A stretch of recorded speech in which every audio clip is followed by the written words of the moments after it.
Welcome back to the Broncos Mile High View. No commercials, no bullshit. And it seems that according to 103.4, 104.3, the fan.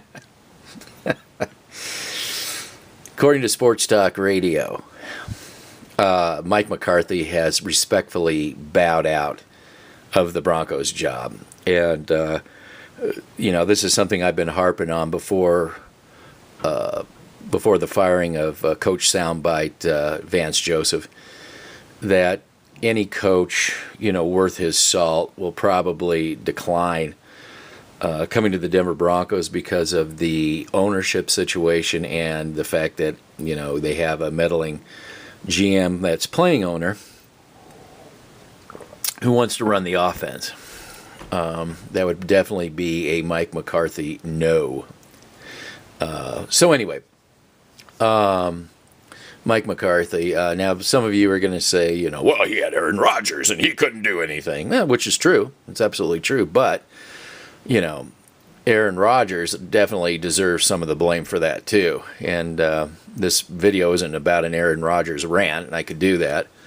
And I think sometimes what happens is that we put these quarterback gods up on a pedestal. That was my Zool imitation, from Ghostbuster.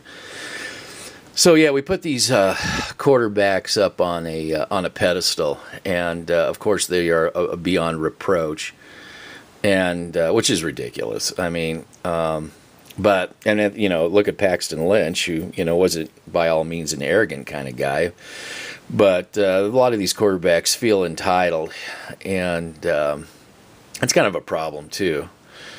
Personally, I think I would take the Rams, Goff, or Mahomes over Aaron Rodgers, personally. I could do a take on Aaron Rodgers. I think the guy gets a bit of a pass on certain things. But anyway, he is still a great quarterback. It's true. But just to put it in perspective, I guess I'll just put it this way, is that, Aaron Rodgers was brought up in the shadow of Brett Favre, and, he had to fulfill that role, those shoes. So I always felt that Aaron Rodgers took unnecessary gambles and ended up getting himself injured where, everybody knows Brett Favre could take a licking and usually keep on ticking. It's not really the case with Aaron Rodgers. And one thing I want to bring up about Tom Brady in comparing with Rodgers is Brady will self-sack. And why that may seem wimpy to some people, you're not playing the hero, the Ben Roethlisberger, throwing the ball while five, defenders are clinging to you, I know people love that, but, and Ben Roethlisberger has his set of problems too. But anyway, with all that, what I was saying is, most New England fans don't want to see Brady on the IR. I mean, they'll gladly take the self-sack. And Aaron Rodgers could use a little bit of that advice. He needs to protect himself a little bit better.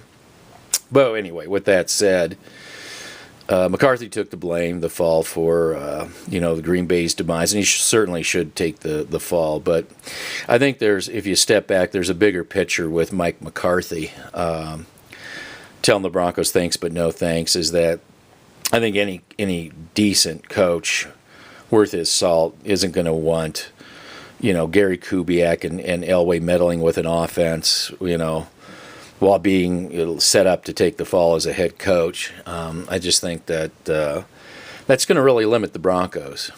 Zach Taylor was interviewed by the Broncos, and quite frankly, I think he'd be in over his head in Denver. I don't think he could do anything. I think that's a project that's,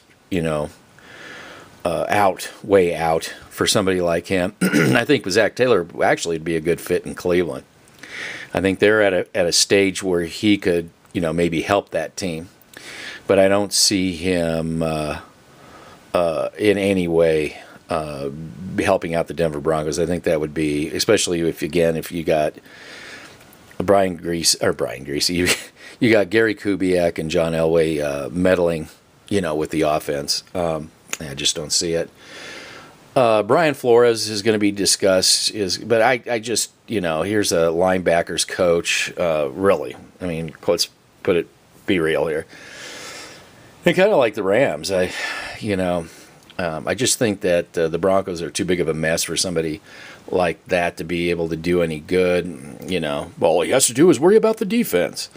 Oh, come on. Well, if he wants to really become a defensive coordinator, and that's the only role he has to fulfill, maybe he would be interested in something like that.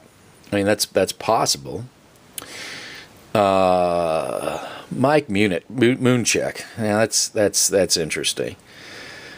Again, if Mike Munchak was to, which is the offensive line coach for Pittsburgh, I think he'd be in over his head too, because he'd have the defense to worry about. He'd have to worry about getting fired for not getting the defense, and I don't even know if that's really his expertise, unless maybe he knows who would make a good defensive coordinator.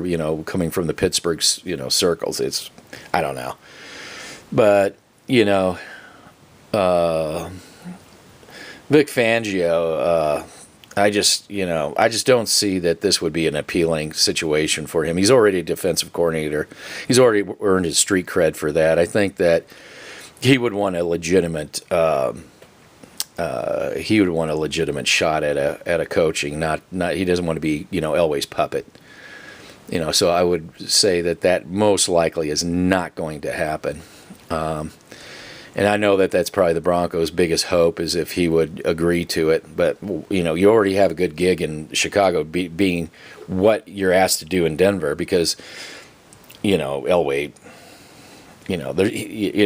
if Kubiak was going to step out of this situation, maybe Mike McCarthy would consider going to the Broncos, but he's already dealt with one prima donna quarterback. Now you'd have to deal with a prima donna quarterback playing GM and owner. So I mean, it's no wonder why that doesn't appeal to him. So it's just going to be muddling through probably the next few years, and I think ownership is going to be the biggest question of all. I know people want to obsess over quarterbacks, but I think the direction, that what happens next with the Broncos is Brittany Boland really going to make a good owner? I can't say yes or no, but I'm not sure. I'm not sure about that. I think Pat Boland really set the team back by wanting to put his kids in charge. But none of us know when we're going to have a heart attack, or when we're going to get hit by a car, or whatever's going to do us in.